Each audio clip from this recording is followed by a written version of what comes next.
In 1989, Japan owned the future. Its banks were the largest on Earth. Its companies bought Rockefeller Center, Columbia Pictures, and some of the most iconic real estate in America. The Tokyo Stock Exchange was worth more than every stock market in Europe combined.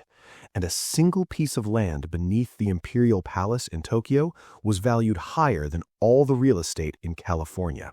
Not a building, not a city block, the dirt.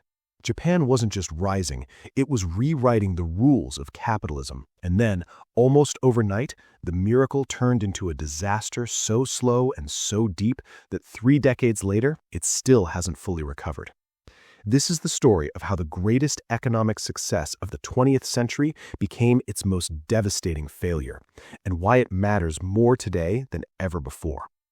Welcome to the financial system. Control the money, control the history. And remember, simple is never easy. To understand how Japan rose, you have to start in the rubble.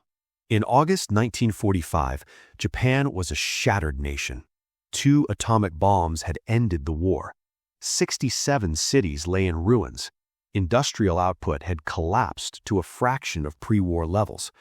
The country was occupied by the United States, its military dissolved, its empire gone. By any measure, Japan was finished. But what happened next defied every expectation. The United States, needing a stable ally in Asia against the Soviet Union, poured billions into Japan's Reconstruction. The Korean War of 1950 became an unexpected windfall. American military contracts flooded Japanese factories with orders for trucks, steel, textiles, and supplies. Japan became the workshop of America's Cold War, and it used every cent wisely. Unlike other nations that squandered aid, Japan channeled its recovery through a single-minded institution, the Ministry of International Trade and Industry, known as MITI. This was no ordinary bureaucracy.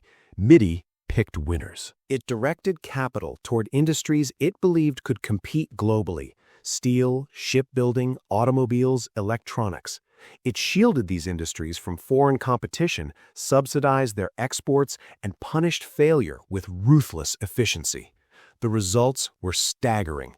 Between 1955 and 1973, Japan's economy grew at an average of nearly 10% per year, faster than any major nation in history at the time. By the 1960s, Japan had overtaken Germany to become the world's second-largest economy. Sony, Toyota, Honda, Panasonic, these were not just companies, they were symbols of a system that seemed to have solved the riddle of prosperity.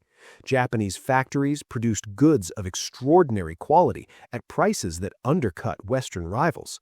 The phrase "made in Japan" transformed from a joke in the 1950s to a mark of excellence by the 1970s. But here's where the story takes a darker turn. Japan's miracle was built on exports, selling more to the world than it bought. By the early 1980s, this model had created a massive trade surplus, particularly with the United States. American factories were closing, American workers were losing jobs, and American politicians were furious. In 1985, the United States, along with Britain, France, and West Germany, pressured Japan into signing the Plaza Accord, an agreement to deliberately weaken the US dollar against the Japanese yen. The goal was to make Japanese exports more expensive and American goods cheaper. It worked too well. The yen's value nearly doubled in just 2 years. Japanese exports suddenly became uncompetitive.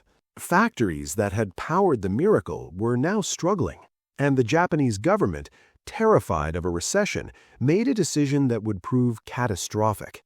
The Bank of Japan slashed interest rates from 5% down to 2.5% by 1987. Cheap money flooded the economy. But it didn't flow into factories or innovation. It poured into assets, land, stocks, real estate. The bubble had begun. What followed was financial madness on a scale the world had rarely seen. Stock prices tripled in just 4 years. The Nikkei 225 index, Japan's benchmark, soared from around 13,000 in 1985 to nearly 39,000 by December 1989. Real estate prices became surreal. Commercial land in Tokyo's three major business districts rose by over 300%. Golf club memberships sold for millions of dollars. Banks lent money to anyone who could fog a mirror, accepting wildly inflated property as collateral. And then they lent more against the rising value of the loans themselves. It was a pyramid built on paper wealth, and everyone believed it was real. At its peak, Japan's real estate was collectively valued at 4 times the value of all real estate in the United States. A country the size of Montana was supposedly worth more than an entire continent. And then the music stopped. In late 1989, the Bank of Japan finally raised interest rates, trying to cool the speculation it had created. The stock market peaked on December 29, 1989, the last trading day of the decade, and never came back. By 1992, the Nikkei had lost nearly half its value. By 2003, it had fallen below 8,000, a collapse of almost 80% from its peak. Real estate followed the same path. Property prices in Japan's 6 largest cities fell by more than 60%. Commercial land in Tokyo dropped over 80%. Trillions of dollars in paper wealth vanished. And the worst part was what didn't happen. Unlike the United States in 2008, Japan didn't let its banks fail. It didn't force a reckoning. Instead, it did something more insidious. It kept the dying system alive. Banks that were technically insolvent were allowed to keep operating. They carried mountains of bad loans on their books, loans backed by property now worth a fraction of its bubble price, and pretended they were still performing. Economists called them zombie banks.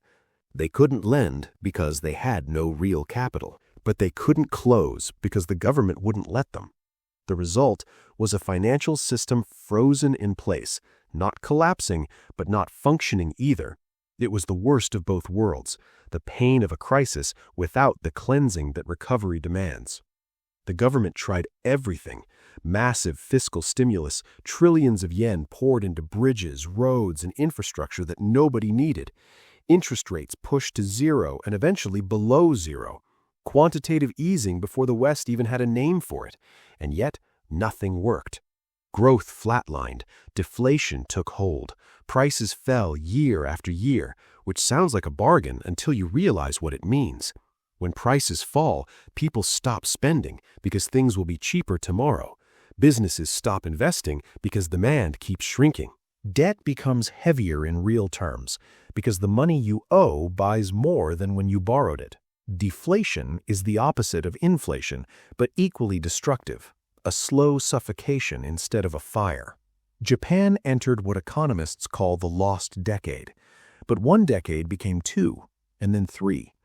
By the 2010s, Japan's economy was barely larger than it had been in the early 1990s. An entire generation had grown up without knowing economic expansion. And underneath the economic stagnation, a demographic time bomb was ticking. Japan's population began shrinking. Fewer births, longer lifespans, and almost no immigration. By 2023, more adult diapers were sold in Japan than baby diapers. The workforce was aging out.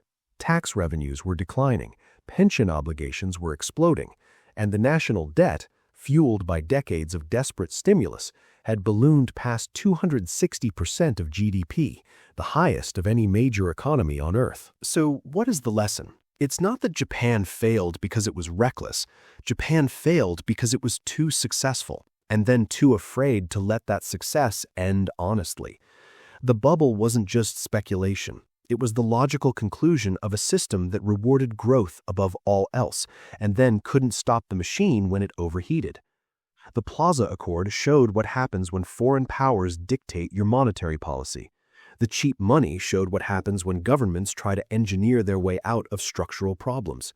And the zombie banks showed what happens when a system refuses to let failure do its necessary work, clearing the rot so something new can grow. Now look around. Does any of this sound familiar? The United States today carries a national debt past $38 trillion and rising.